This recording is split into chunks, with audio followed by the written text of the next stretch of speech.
Hello students, welcome back. Part 4 में आपका स्वागत है। मेटल्स एंड नॉन मेटल्स की सीरीज को कंटिन्यू करते हैं। स्टार्ट करते हैं अपने क्वेश्चन नंबर 1 से।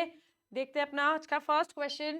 The composition of aqua regia is. अब हमारा जो यहाँ पे हमने लिया है अपना एक्वा रीजिया, अभी किस लिए यूज होता है और इसका कॉम्पोजिशन हमसे पूछा है। Dilute HCl is to concentrated HNO3, concentrated HCl to HNO3। अब देखो कितने ज्यादा कंफ्यूजिंग ऑप्शंस हैं यहाँ पे। आपको ध्यान रखना है कि आपको ये तो मालूम होगा कि एक्वा रीजिया में हमारा HCl और HNO3 का कॉम्बिनेशन होता है, ठीक है। फिर आपको कंफ्यूजन होगी कि रेशियो क्या होगा, 1:3 था या 3:1 था। अगर आपको इसमें भी कंफ्यूजन नहीं है, आपको मालूम है कि हाँ ये इतना रेशियो था, ये इतना रेशियो था, फिर आपको ध्यान रखना है कि डाइल्यूट लेना है आपको या फिर कंसेंट्रेटेड। और यहाँ पे इसने सारे ऑप्शंस ऐसे दिए हैं कि आपको बहुत इजीली कंफ्यूजन हो जाएगी। So you have to make sure कि ऐसे क्वेश्चंस में आप बिल्कुल कंफ्यूज नहीं होंगे।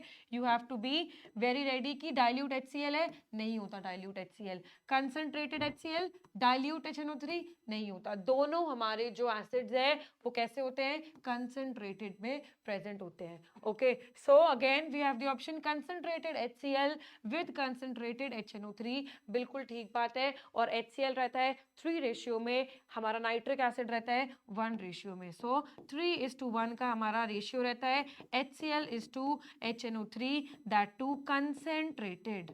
ये बात अगर आप ध्यान रखोगे, डायरेक्टली आप ऑप्शन मार्क करोगे option C, that would be the correct option. सो पहला क्वेश्चन ही हमारा बहुत इंपॉर्टेंट था। कैसे आपको क्वेश्चन में घुमाएगा यहाँ पे हमने वो शो किया है। तो यहाँ पे जरूर एक बार कीवर्ड्स में मेंशन करेंगे। HCl इज टू HNO3 हमारा होता है एक्वा रीजिया इन दी रेशियो 3:1। और क्या रहता है, कंसेंट्रेटेड रहते हैं हमारे दोनों एसिड्स। यहाँ पे ये अपने नोट्स में ऐड करेंगे। 3:1 concentrated HCl is to concentrated nitric acid. दोनों स्ट्रॉन्ग एसिड है, एक का रेशियो 3, एक का रेशियो 1, और हमारा तैयार है एक्वा रीजिया। अब क्या काम होता है हमारे एक्वा रीजिया का, तो उसकी बात कर लेते हैं। ये हमारा जो सॉल्वेंट हमने तैयार किया है दोनों एसिड के मिक्सचर का, ये क्या करता है, noble metal such as gold and platinum, such as gold and platinum को भी डिसॉल्व कर लेता है।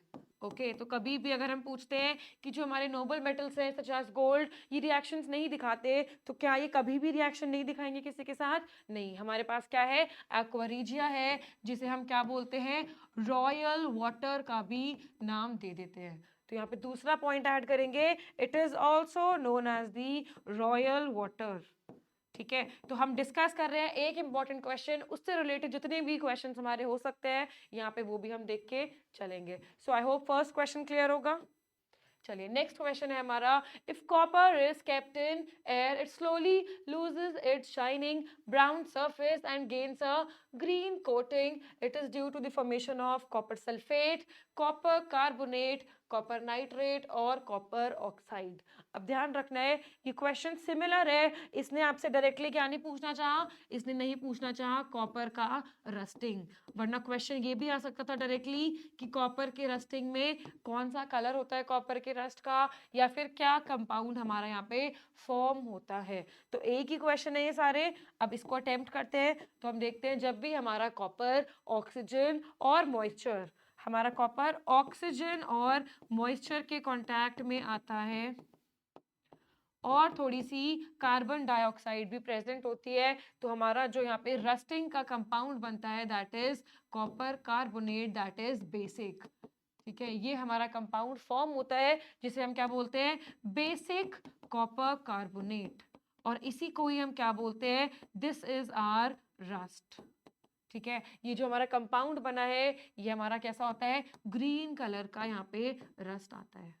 ओके, तो आपको ग्रीन कलर का बेसिक है, अगर आप बेसिक का लिख रहे हो कॉपर कार्बोनेट, जरूरी नहीं आप मेंशन करते हो कॉपर हाइड्रोक्साइड, अगर आप सिर्फ इतना भी लिख देते हो that it is copper, okay carbonate, ये रहा बी ऑप्शन। ठीक है, हम यहाँ पे लिखते हैं बेसिक कॉपर कार्बोनेट, तब भी ये ऑप्शन हमारा करेक्ट हो जाएगा। ठीक है, जरूरी नहीं आप लिखते हो पूरा CuOH होल ट्वाइस, CuCO3, इतना भी अगर आप लिख रहे हो अलॉन्ग विद बेसिक, या फिर अगर ऑप्शन में मेंशन होगा कि CuCO3 और साथ में बेसिक कॉपर कार्बोनेट, तब आप बेसिक वाले को मार्क करके आने वाले हो। तो ये पॉइंट्स हैं जो आपको ध्यान रखने हैं कि कॉपर के केस में हमारा जो रस्टिंग होता है that is basic copper carbonate,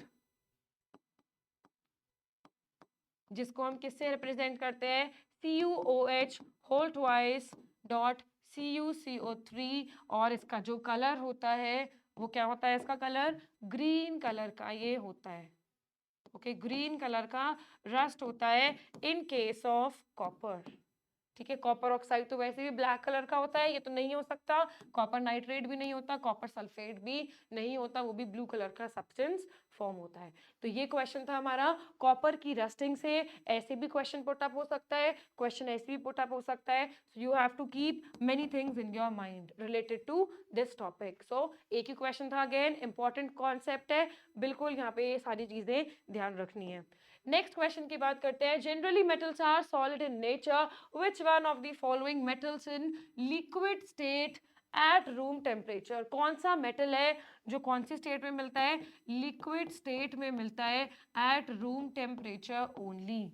sodium, sodium नहीं मिलता, इसको तो हम स्टोर ही करके रखते हैं। क्रोमियम भी नहीं होता, आयरन भी नहीं होता, इट इज दी Hg। अगर आपको पता है Hg क्या होता है तो it is the mercury. Okay, कभी कभी ऐसा होता है आपको मालूम होगा कि मर्करी है बट आपको सिंबल नहीं रिप्रेजेंटेशन होगा, तो आपको ध्यान रखना है mercury is Hg, so the correct option will be Hg, option number D.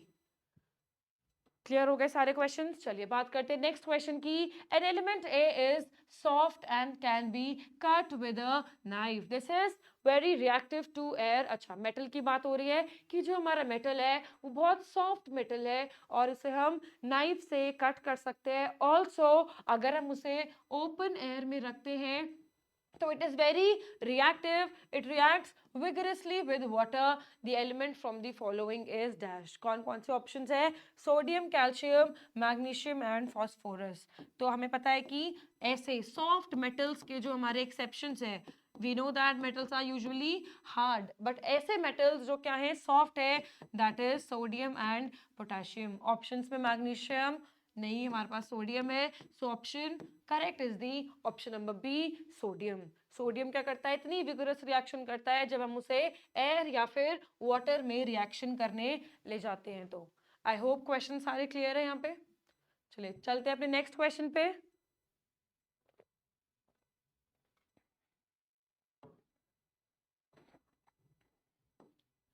The electronic configurations of three elements X, Y and Z। अब क्या क्वेश्चन है, हमें कॉन्फ़िगरेशन दी है, तीन एलिमेंट्स हमारे पास गिवन है X, Y एंड Z।